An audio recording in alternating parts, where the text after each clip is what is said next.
Grace and peace to you from Jesus Christ, who is the faithful witness, the firstborn from the dead, and the ruler of the kings of the earth.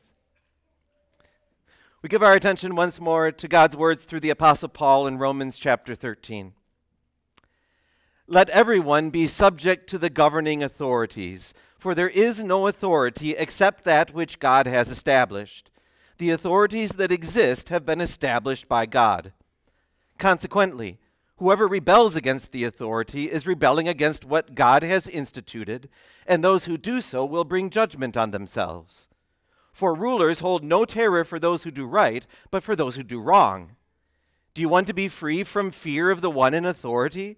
Then do what is right, and you will be commended. For the one in authority is God's servant, for your good. But if you do wrong, be afraid, for rulers do not bear the sword for no reason. They are God's servants, agents of wrath to bring punishment on the wrongdoer. Therefore, it is necessary to submit to the authorities, not only because of possible punishment, but also as a matter of conscience. This is also why you pay taxes, for the authorities are God's servants who give their full time to governing. Give to everyone what you owe them. If you owe taxes, pay taxes. If revenue, then revenue. If respect, then respect. If honor, then honor. This is the word of our Lord. Dear brothers and sisters, I came across a Bible scholar who quipped about Romans chapter 13. He said, the history of interpretation of this passage is a history of people trying to get around its plain meaning. I think we can understand the desire that this gives us to get out the Bible passage eraser. Ever since the Age of Enlightenment, it's been an unquestionable principle of Western thought that the legitimacy of a government derives from the consent of the people that it governs. Which means that if my particular government is infested with corruption or despotism or anything else intolerable, then the people have the right, perhaps even the duty, to overthrow it. The universal language, though, of Romans chapter 13 stands in the way of that kind of thinking. These universal terms like everyone and whoever, that doesn't leave any room for gray. Let everyone be subject to the governing authorities, for there is no authority, for no authority exists except that which God has established. And then in case anybody missed it, the first time that he said it, the authorities that exist have been established by God. A government isn't legitimate only if you approve of what it's doing. Imagine if it worked that way in homes. If parents had authority only if their kids approved of their authority. No, parents and governments are established by God. We have our disagreements in our country. One thing I can tell you for sure, that every 4 years on the Wednesday morning after the first Monday in November, millions of people will take to the airwaves and to the internet and declare, "That's not my president." And then when the political pendulum swings in the other direction, 4 years, 8 years, 12 years later, that same Wednesday after the first Monday in November, millions of people on the other side are going to come out saying the exact same thing. "That's not my president." Even though the way that our government is constituted, if you carry the votes of the Electoral College, then come Inauguration Day, you're the president. That president may not be good, may not be a good person. He may have run a corrupt campaign. It may be corrupt in character. He may not be fit to lead a military. But he still fits squarely within Romans chapter 13. And as such, our obedience and our respect is required, not only because of possible punishment, not only because you get in trouble if you don't, but also as a matter of conscience, because it's the right thing to do. Our government, as much as we celebrate it, falls far short of perfect. And I imagine that there's even some of those imperfections that we might all agree about. I don't mean to trivialize any kind of falling short or corruption. But if you do a thought experiment with me, imagine that you're a Christian living in North Korea. Imagine if you're starving inside of a prison camp that has a 20-foot wide glamour shot of your overfed supreme leader posted above the gates. And you're telling me that that's God's servant. That guy who says that there is no God except him alone. That guy who stole your children away from you for reading the Bible to them. That guy who rewards those who do what's wrong even though it's his bidding and terrorizes those who do right because it's not politically what he wants. Can you see why someone might be tempted to get out that Bible passage eraser and scratch out that part that the authorities that exist have been established by God? It helps a lot that God shows us these principles in Romans chapter 13 in action, like all over the Bible. We listened a little bit earlier to Daniel chapter 1. Provides a case in point. In 605 BC, the king of Babylon, Nebuchadnezzar, he attacked Jerusalem, the capital city of God's people, and he ransacked the temple, and he stole a bunch of the furniture, took it back, and he put it in the temple of his own God as a way of saying, my God is stronger than your God. And then he took it even further. 19 years later, he came back and reduced the entire city and the temple to rubble, and he stole children from their parents. Among them, 4 guys named Daniel, Hananiah, Mishael, and Azariah. Those latter 3 we probably know better by the Babylonian names that the king imposed on them: Shadrach, Meshach, and Abednego. They didn't vote for Nebuchadnezzar. And he became their king by an act of violence and wrong. And he would later pay for that. But in the meantime, he was still their king.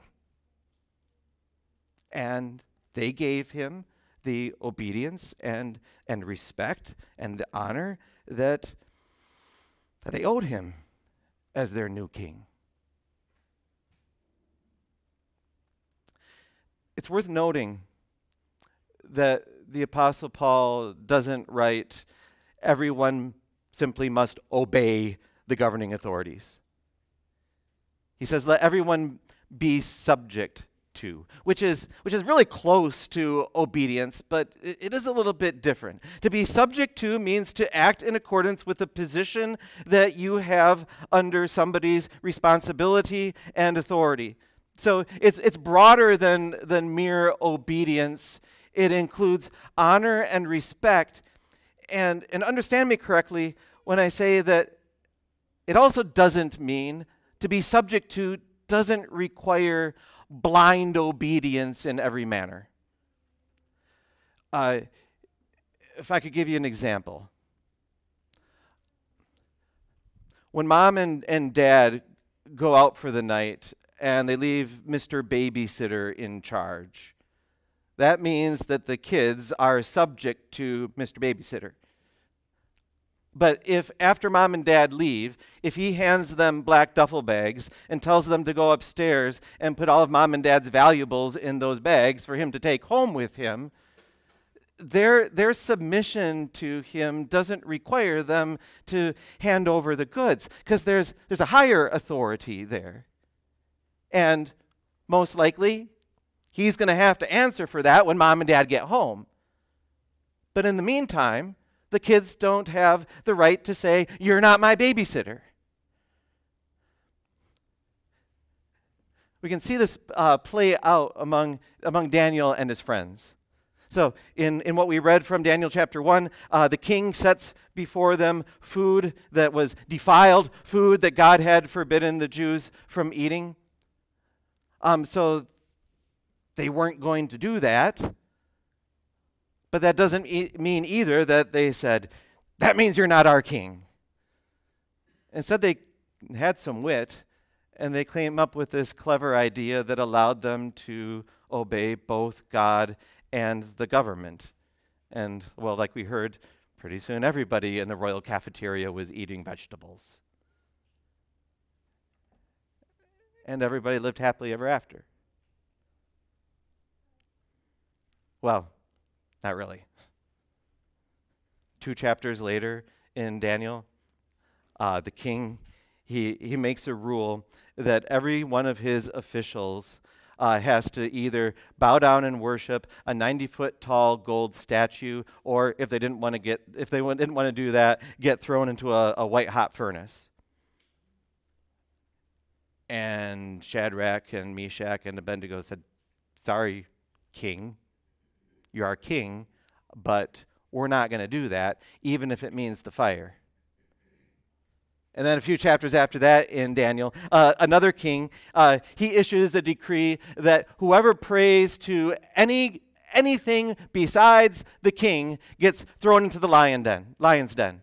And then Daniel, he marches home right after that, goes to his room, and he prays to the one true God. If you've gone to Sunday school, I think you know how those turned out. Shadrach, Meshach, and Abednego, they get thrown into the fiery furnace, but not a hair of their heads get singed. Daniel, he gets thrown into the lion's den, but God makes the lions really docile, and they don't open up their mouths. And, well, happily ever after.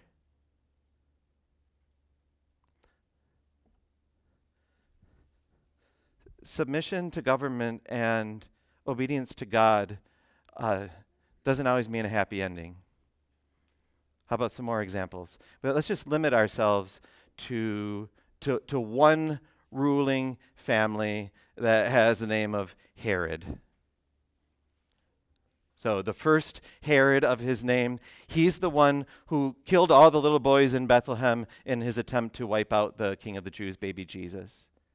And then his son, Herod, is the one who chopped off the head of John the Baptist and put it on a platter. And his grandson is the one who put Jesus' apostle James to death with the sword and threw Peter into prison. That's the kind of stuff that was going on in governments in the era when God had Paul write Romans chapter 13. And we just looked at one snapshot of one ruling family. Over the ages, the blood of millions of innocents cries out from the ground. And how many Christians whose lives have been snuffed out by the very bodies of government that they respected? Is it time to get out the Bible passage eraser? That part about being subject. I suppose someone might make the argument that I've presented some pretty extreme cases to you so far, like not every government has been patently anti-Christian and terrorized its people. God instituted government for a good purpose, to provide outward order and peace and the rule of law by using the tools that God has given it, which is force. Force expressed both in rewards and in punishment. And even though every government falls short of doing that perfectly, even a corrupt government is way better than no government at all. And I suppose that's a pretty fair argument that Most governments through the history of the world have done more good than harm. And as we could add to that argument that those who abuse their power will have to answer to the God who gives it to them. But we're missing out still on one big thing yet. We can't afford to miss it if we want to keep this whole matter in perspective. It's in verse 4 and a bunch of times after that where it says that government is God's servant. So just think that through. The government is God's servant, not the other way around.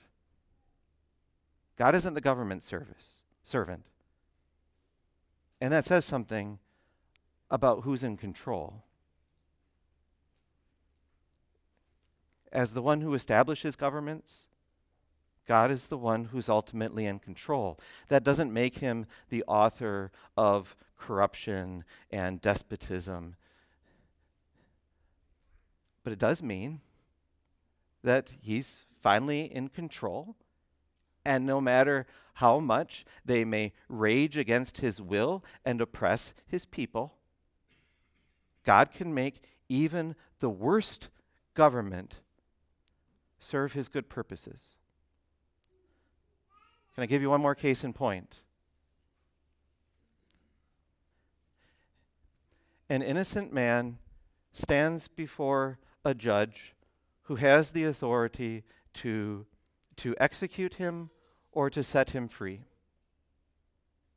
And everybody knows that this guy is innocent and that the charges are a sham, especially the people who are bringing the charges and the guy who has the authority to execute or set him free.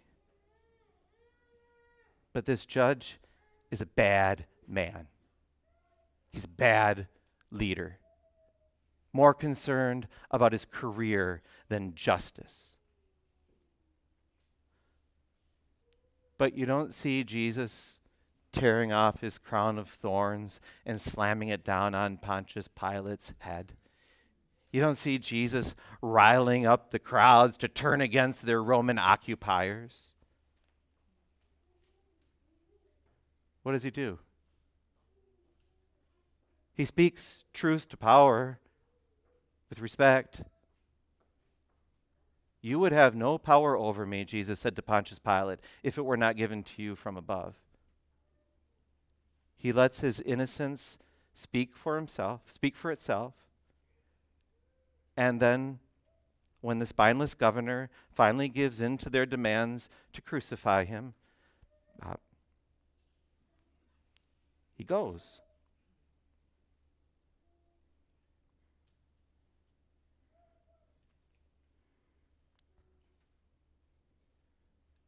That was the most atrocious crime in the history of the world. No doubt about it.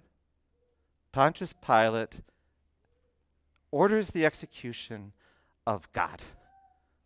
And these burly Roman soldiers carry it out. But who was in control?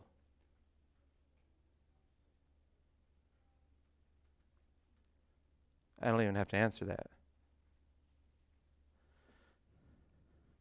God accomplishes the greatest act of good through the most atrocious act of evil, and justice is served. Not for crimes that Jesus had committed, but through this, Jesus pays for the sins that we committed.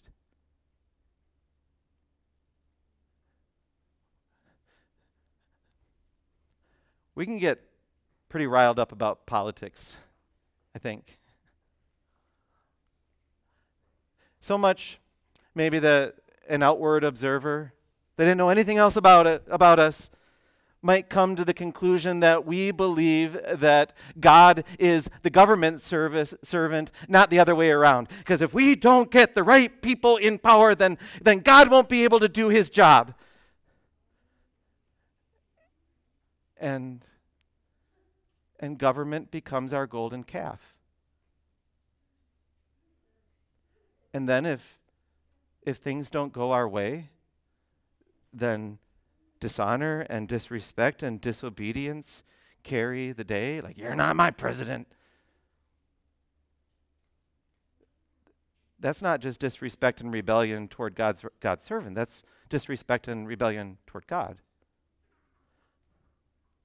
The solution here isn't just to shrug off the responsibilities that we have as citizens and hide behind the excuse that God is in control. He'll do his thing no matter how negligent I am. No, we engage and vote and persuade, recognizing the protections and the temporal blessings that God gives through government.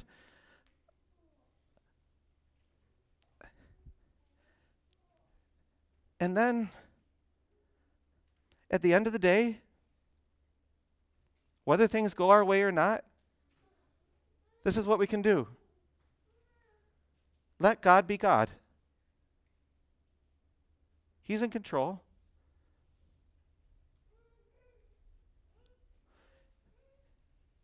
You're not just a citizen of these United States of America. You are a forgiven and redeemed child of the Lord of history. And he accomplished your salvation through a spineless Roman governor who didn't give two anythings about him. He's in control. And he'll bring you the rest of the way to your eternal home, no matter who is sitting in the Oval Office or who is making laws or who is handing down court decisions.